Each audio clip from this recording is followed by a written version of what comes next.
Welcome into another episode of the News4JAGs podcast. Jamal St here alongside Justin Barney. Justin, I guess this is like the official end of the regular season? Yeah, we got a chance to hear from Liam and James Gladstone, kind of the final availability before really the offseason program starts. And I thought it was kind of more Gladstone-centric and addressing things, injuries, Travis Hunter.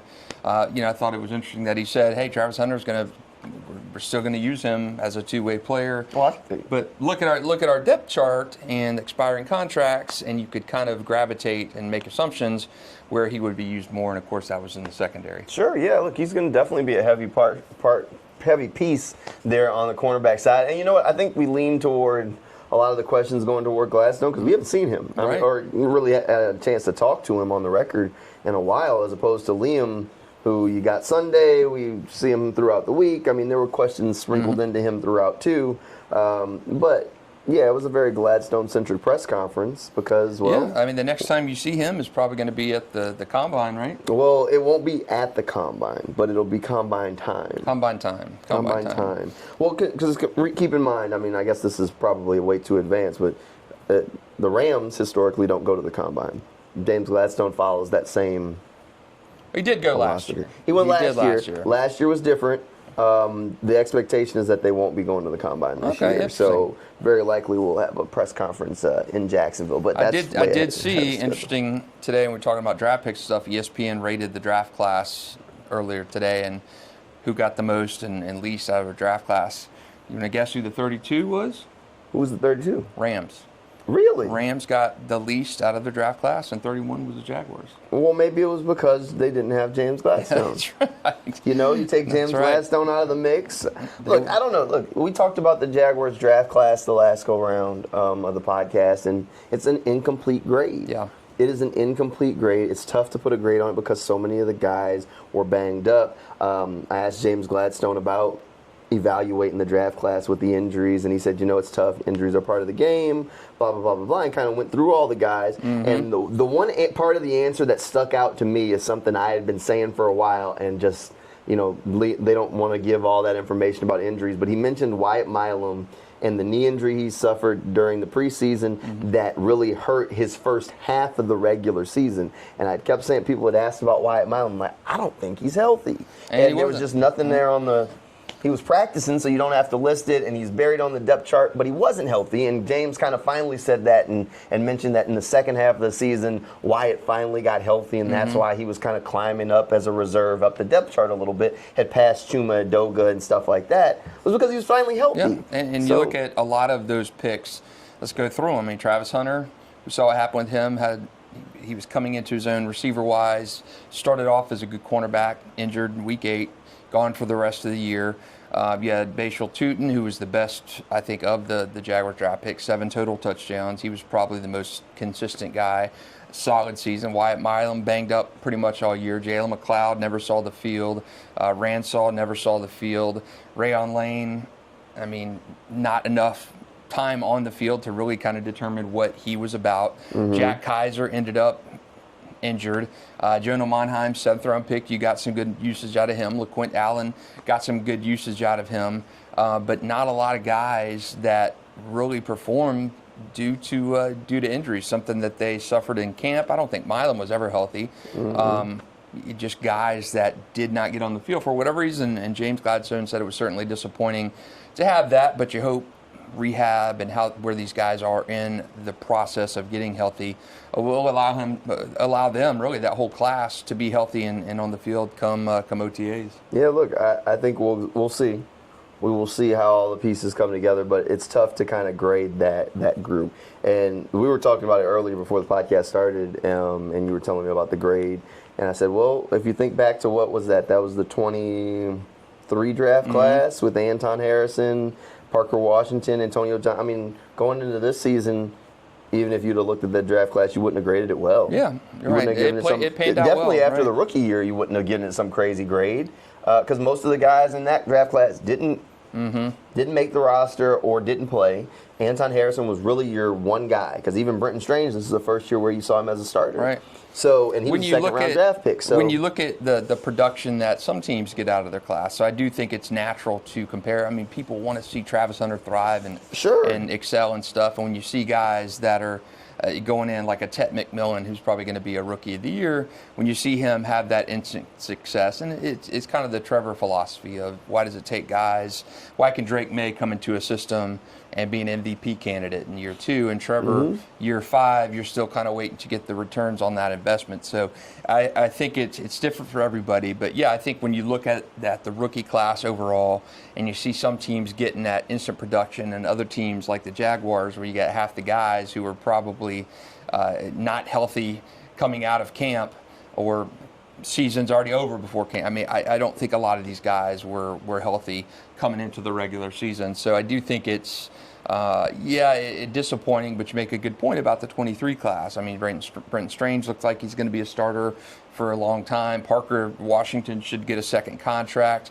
Anton Harrison, the light switch appears that it's finally come on. So, I do. It's just interesting, the dynamic of some teams have that instant success from the rookies, and other teams do take a little time to develop. And I think in Jacksonville's case, certainly time to develop. Yeah, look, sometimes it just takes a little bit of time for everything to come together. One of the more interesting parts from the press conference today, and I guess we can just throw this in here, James Gladstone and Liam Coen both were asked about Brian Thomas Jr., his future with the team, and I think that's going to end up being a discussion point this offseason. But here's what they had to say about BT's season and I guess his progress with the Jaguars offense. I'm glad you asked that, and I think I can point back to D-Rock's question about wide receiver 1. The cool thing about our offensive system, and this is my observation, Liam can dive into the details, is each and every game presents a different problem for an opponent. You never know who it is that's going to pop off. You look back at sort of the output of the collective. We had 3 receivers go over 700 yards. That's abnormal. That's not typical. To be able to spread the wealth, so to speak, is a really positive thing. And with Jacoby's arrival, it certainly allowed BT to continue to level up in areas that fit within the system itself, that were fit for his skill set, and allowed him to be the best version of himself down that back stretch of the season. I think beyond that, you saw even in Parker Washington, his play, be able to take steps with opportunities. And, that was showing itself throughout the course of the offseason program and training camp. Training camp didn't lie to us this time around. Sometimes those are things that you question. Hey, is this a real reflection of what we'll see come regular season? And with Parker Washington, that was no fraudulent exposure. That was an accurate interpretation. And when his op presented itself, he certainly stepped up and helped our cause. But I think, to your point, BT in particular, when you were talking a little bit about Travis being wide receiver 1, the wide receiver 1 doesn't necessarily exist in the system in the way that you would typically feel like it might. And Liam can obviously dive into the nuances as needed. But Liam, do you see a lot of growth in him? You guys developed so many guys who saw a great play. He was one that we saw a drop off from the outside looking in. Yeah, I think you point to wins and losses as really what comes down to. And when you're a part of a team that wins, typically that wealth is shared. And so it's never truly going to be about one player. I continue to pour into every single one of these guys, as will Edgar Bennett, and as will Grant, and as will our entire staff, to continue to pour into guys to try to get the most out of them, to help our team win as many games as humanly possible. And BT will 100% be a part of that. Well, look, whether they want to look at it or not, that's a far cry from the answers they were given before the season when they were asked about Brian Thomas Jr. Offense is going to run through Brian Thomas Jr. That's what they said at the NFL Combine last year. So to say there's no such thing as a number 1 receiver in this offense, or that, it's going to be a different guy each week, that is a change. That is a change of philosophy when it comes to BT. He showed this year that he couldn't handle that being that number 1. And they had to go out and get Jacoby Myers. De'Ami Brown didn't work out, but Parker Washington did. Travis Hunter had kind of stepped up a little bit receiving production. So things change, and I'm sure they went into the season, their first year together, thinking, hey, BTJ, he's a top 100 player. You saw what he did last year, and he's going to take that next step. Of course, it did not happen that way. So, yeah, I don't blame them for shifting the philosophy, because I think you don't know what you got until you actually go through the fire and the ringer, and they did that this year.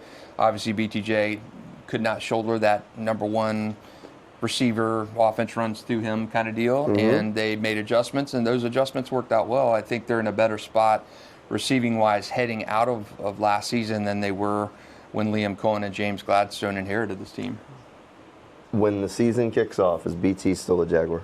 I think so. I think he's still on the team, unless you flip him for some help, cornerback wise, offensive line wise. I think that would be a possibility, because you run into the issue now where you've got Jacoby Myers, Parker Washington, Travis Hunter.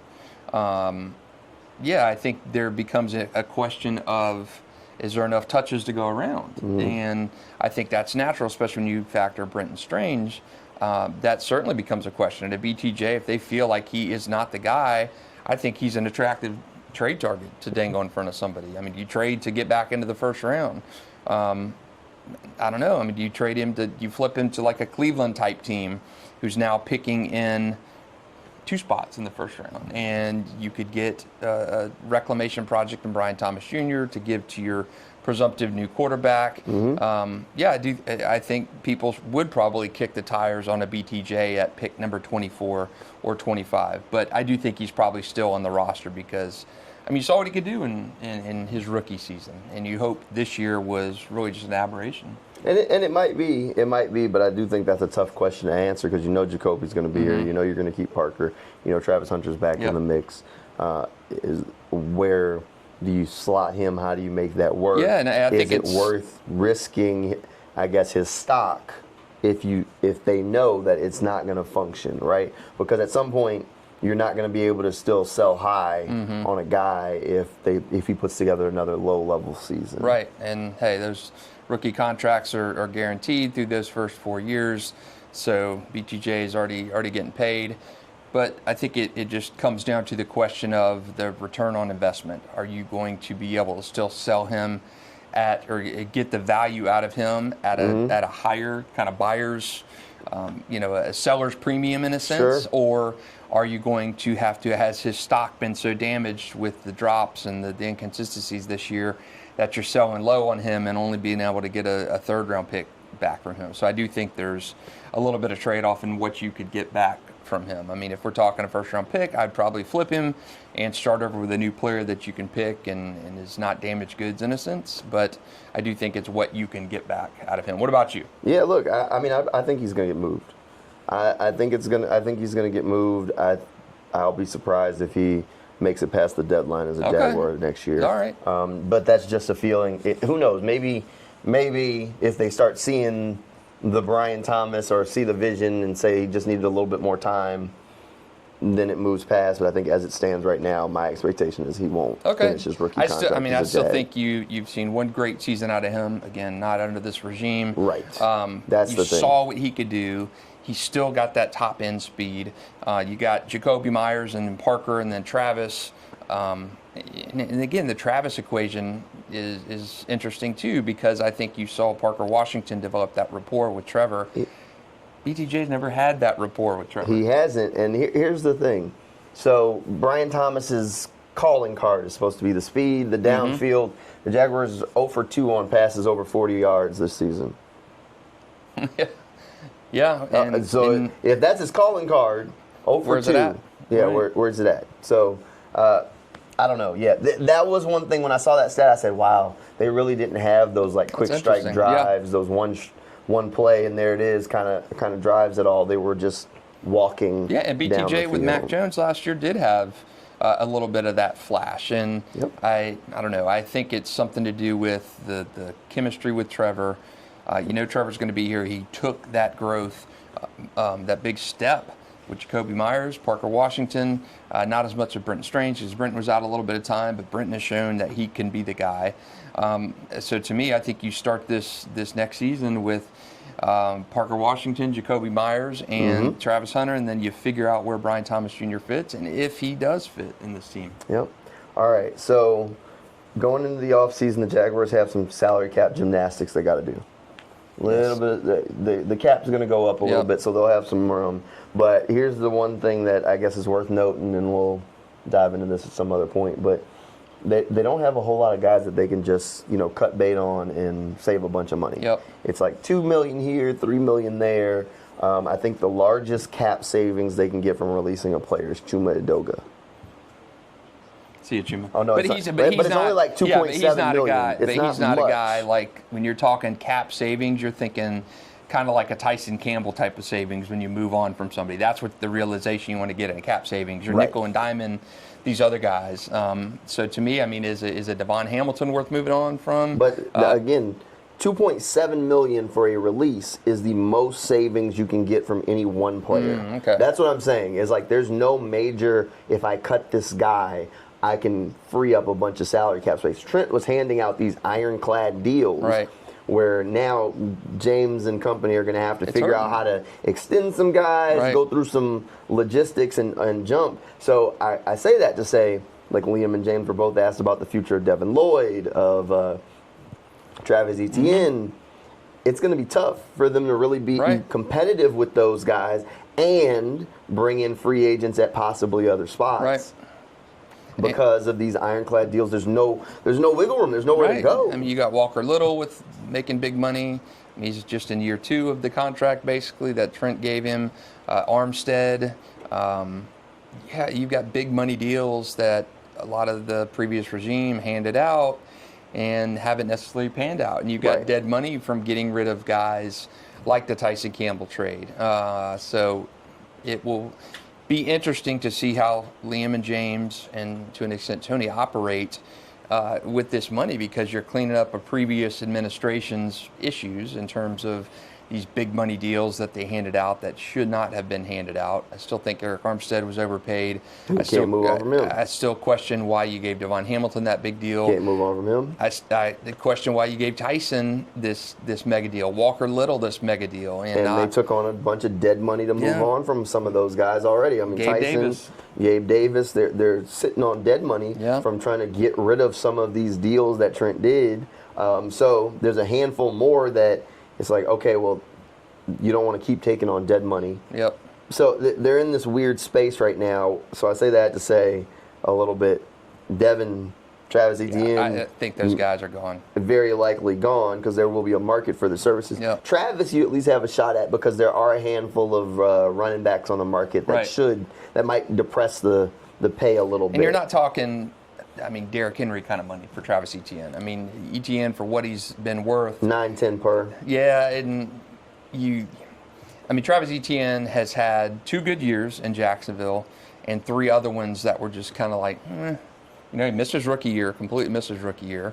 The year under Urban Meyer was a disaster. Then he had this year, which was solid, and then another 1,000-yard season. So he was used more as kind of like we thought coming in. He'd be more a factor in the passing game this year. He was a capable receiver this year, but again, there's not a lot of dollars to go out. I think they're going to prioritize guys who they want to bring back. I mean, you bring a Dewey back, and Gardeck, Quentin Morris. I think both of them are back. Who else is a free agent? Dewey, probably not back. I don't think he's back. I think you got a glut at safety already. Greg Newsome. Newsome wants to stay. The question is how bad. Like, is he willing to take a low-level 1-year deal?